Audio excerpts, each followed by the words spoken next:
Thanks to the proliferation of mobile devices, practically everybody is using apps today. Apps are only going to become more and more of a bigger part in our everyday lives because the technology is only going to improve and become more affordable. Not surprisingly, more and more people are jumping into the app development arena every day. And if you develop a popular app, you can really hit it big. How big? You've probably heard of the gaming app Angry Birds. But did you know it has been downloaded more than 1 billion times and has earned an estimated $250 million for its creator, even before merchandising and licensing? Another app, Instagram, was purchased by Facebook for $1 billion. Developing your own app is a lot easier than you might think. The hardest part is coming up with a great idea. After that, you can develop your app either on your own or with the help of somebody else. When it comes to actually building your app, you can do it on your own if you have experience in writing code, working with CSS, graphic design, and other essential skills. There is even free open source software available online that can help you. Some of the best are SourceForge and GitHub. Mahalo, a free information sharing website, has hundreds of free tutorial videos that can walk you through practically every part of the app building process. The second is to hire somebody to build it for you. If your app is relatively simple and straightforward, this can be a freelancer or a team of people you hire to develop separate elements of your app. If it's more complicated or requires technological expertise, you might consider turning the project over to a firm that specializes in building apps, but this usually will cost a lot of money. The third option, and the best one, is a combination of the previous two. Even developing the simplest app requires a lot of steps. So breaking your app development into smaller pieces that can be worked on by multiple parties simultaneously makes sense. For example, you can serve as your own app manager and contribute whatever technical skills you have to one part of the app development.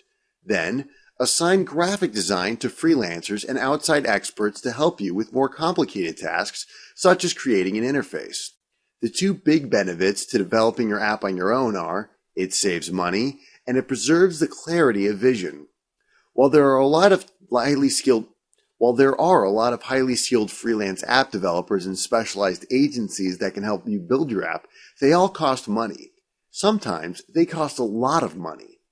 How much depends on the size and complexity of your app, but generally it can be anywhere from a few $100s to $10,000 or more. The second benefit of developing your own app is clarity of vision. Nobody but you can truly understand precisely exactly how you want your app to look, feel, and taste. Every time you pass along even the smallest piece of your app's development to somebody else, you give up a tiny bit of your ability to absolutely control what you want your app to be. If you have never built an app before, the first time you do it, there will be a learning curve. It's going to take you longer because you need to self-educate or learn from others the skills you need to build a great app. This is actually a good thing because the more you learn, the easier it will be next time. It will, however, delay the launch of your app. So if you're in a rush, you might want to outsource more of your app development than if you have the luxury of more time. If you're determined to do it yourself, keep in mind that your app doesn't have to include all of the planned features you want before you launch its first version. If you need to get your app out to capture the market first, launching with a minimum viable product is fine.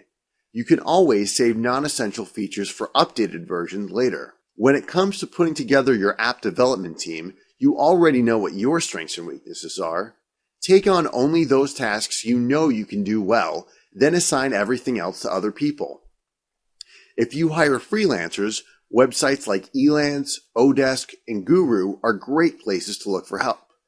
There, you will find hundreds of professional graphic artists, programmers, code writers, content creators, voiceover actors, designers, and others who will help you create your app according to your exact specifications, often at an affordable price. Another option is to give the entire project over to an app development and design firm. While this costs the most, it also has the least amount of risk. Top app design firms have in-house experts who will build your app quickly and make it look very professional. Yet, you are going to pay for this level of expertise and convenience. In fact, they might even demand a percentage of your app's profits. While you may have faith that your app will be successful, You can limit your personal financial risk by getting seed funding.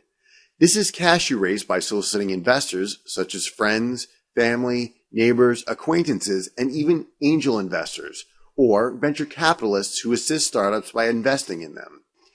Angel investors can often give you money, helpful advice, and business contacts. Usually, they will want a percentage of your business, such as 5, 10, or even 33%. It would be a bad idea to give anybody more than 50% stake in your app, at least in the development stage, because then you lose complete control.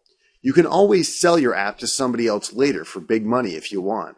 You don't need to wait until every aspect of your app is completed before you test it. In fact, you should be continually testing and modifying every part of your app as it's being developed.